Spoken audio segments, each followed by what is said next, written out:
The following disclaimer is for those in California only. Pursuant to California Assembly Bill 2571, it is illegal for the advertisement and or marketing of any firearm-related products and or programs in a manner that is designed, intended, or reasonably appears to be attractive to minors. As such, if you are currently in California, this program is restricted to only those that are over 18. Please turn this program off now if you are in California and under 18. Now, on to the program.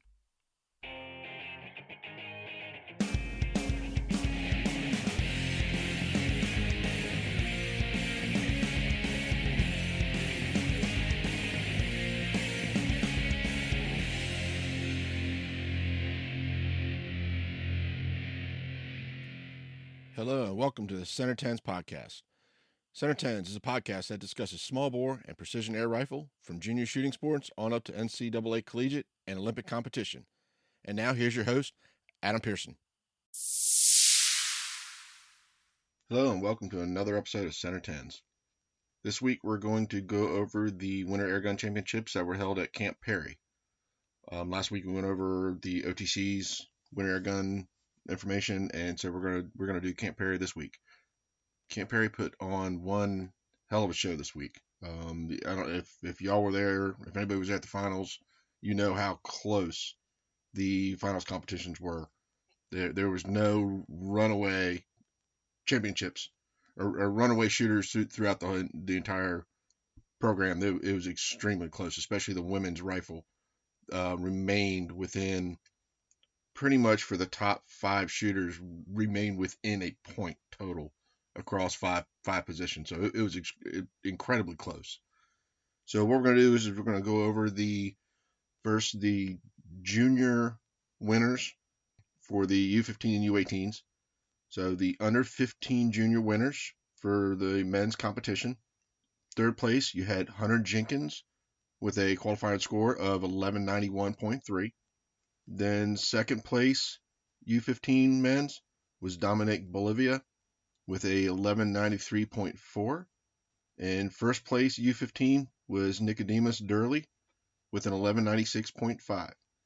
For the under 18 men, third place, we had Josh Poole with a 1232.1 qualifier score. Jack Aguric in second with a 1239.2. And first place, under 18 men, was Samuel Adkins with a 1239.9. Camp Perry actually held both a juniors finals and a opens finals, where I believe they just held an opens finals at OTC. So that Camp Perry actually had 2 separate finals, but one for the juniors and one for open. So the top 8 qualifiers for the juniors, you had Devin Urich with a qualifying score of 1221.8. Seventh place was Evan Lopez with a 1223 even. Then in sixth was Trey Myers with a 1226.2. Fifth place qualifier was Braden Michalik with a 1227.7. Fourth place qualifier was Josh Poole with a 1232.1. Third qualifier was Jack Aguric with a 1239.2. Second was Samuel Atkins with a 1239.9. And first place qualifier was Andrew DeRoss with a 1240 even. Those 8 shooters went into a finals competition. At the end of that competition, your bronze medal winner was Braden Michalik with a 225.1. And I apologize if I'm butchering the names here, but sometimes I'm not good with names. Second place was Josh Poole with 246.5. He was a silver medal. And the gold medal juniors winner was Jack Aguric with a final score of 249.8. Then as we move to the open qualifiers, this was everybody, including juniors and over 21. Your top 8 qualifiers, again, Braden Michalik with a 1227.7. Daniel Shanebrook was in 7th with a 1230 even. Josh Poole was 6th with a 1232.1. In 5th was Jack Aguric with a 1239.2. Samuel Atkins was in 4th with a 1239.9. Third place qualifier was Andrew DeRoss with a 1240 even. Second place qualifier was Scott Patterson with a 12:46.4. And your first place qualifier in the men's open was Gavin Pukowski with a 12:53.2. So those 8 went into the finals match.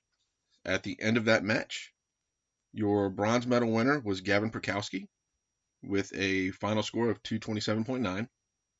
Silver medal winner was Scott Patterson with a 249.6. And the gold medal winner for the open finals was Daniel Shanebrook with a 249.7. So now we'll move on to the women's. So your women's juniors, for your under 15, you had a bronze medal winner of Emily Yang with a 12:26.4. Delilah Music had got the silver medal for under 15, was a 12:27.9. Gold medal winner for under 15, Shannon Moriarty with a 12:29.6. Your under 18 women, you had for third place, you had Lily Whitco with a 12:43.3. Second place, silver medal winner was Alexis Badrogi with a 12:44.9. And the gold medal winner for under 18 was Ashlyn Blake with a 12:49.8. So as they went into the women's junior finals, your 8 qualifiers, in 8th was Olivia Perkins with a 12:36.5. Kenley Uton was in 7th with a 12:37.9. Grace Corbett was in 6th with a 12:40.4. In 5th was Sadie Palfrey with a 12:41.8. In 4th, Elizabeth Hollowell had a 12:42.3. Third place was Lily Whitco with a 12:43.3. Alexa Badrogi was second with a 12:44.9. And first place in qualifying was Ashlyn Blake with a 12:49.8. As they went into the finals, and again, as I said, these were extremely close. In the women's, top shooters, the number 1, number 2, 3 position changed so much because they were so close within, like I said, it was less than a point the entire finals match. But in the end, in third place for juniors, we had Olivia Perkins with a 225.6. The silver medal winner was Elizabeth Hollowell with a 247.9. And 1/10 of a point separated silver and gold. Ashlyn Blake won gold with a 248.0. So that's how close that it came down to the very last shot. And it was 1/10 of a point separating gold and silver. So then as we move on to the open qualifiers, so this will be anybody that's, again, 21 and over also, juniors and seniors. So the 8 shooters going into qualifiers.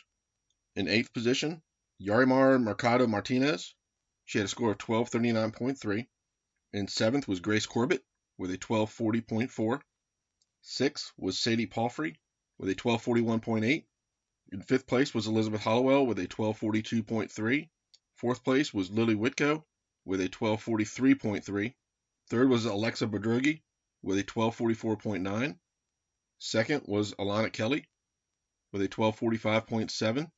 In first place, Ashlyn Blake with a 12:49.8. Then as we move into the actual finals match, again, the women's matches were just extra. I can't believe how close they were. But going into the finals, your third place winner was Alana Kelly with a 224.6. Silver medal winner, Alexa Badrogi with a 246.9. Again, the gold medal winner was Ashlyn Blake with a 249.5. So that is everybody. That's all the matches that we had at Camp Perry. They did a very good job there at Camp Perry this year on their finals matches. I just can't believe how close they were. So that'll be it for this week. We're still adding names on the Facebook site to the national signing list. I know we've had several signings since we did our podcast on the national signings. So we're still adding names to that if you wish to go. It's pinned to the top of our Facebook page. So if you go to, like I said, go to Center Tens at Facebook. You can also check out our show notes at centerten.com for links to anything we discussed during the program. So again, thank you for listening, and remember, the most important shot is always the one that is in front of you. Thank you for listening to Season 1 of Center Tens. If you like the show, please leave a 5-star rating on Apple Podcast and Spotify. This helps out tremendously. Give us a follow on Instagram and Facebook at Center Tens. Center Tens can be found on Apple Podcasts, Google Podcasts, iHeartRadio, Spotify, Buzzsprout, Pocket Cast, and at centertens.com. Hope you join us for our next episode.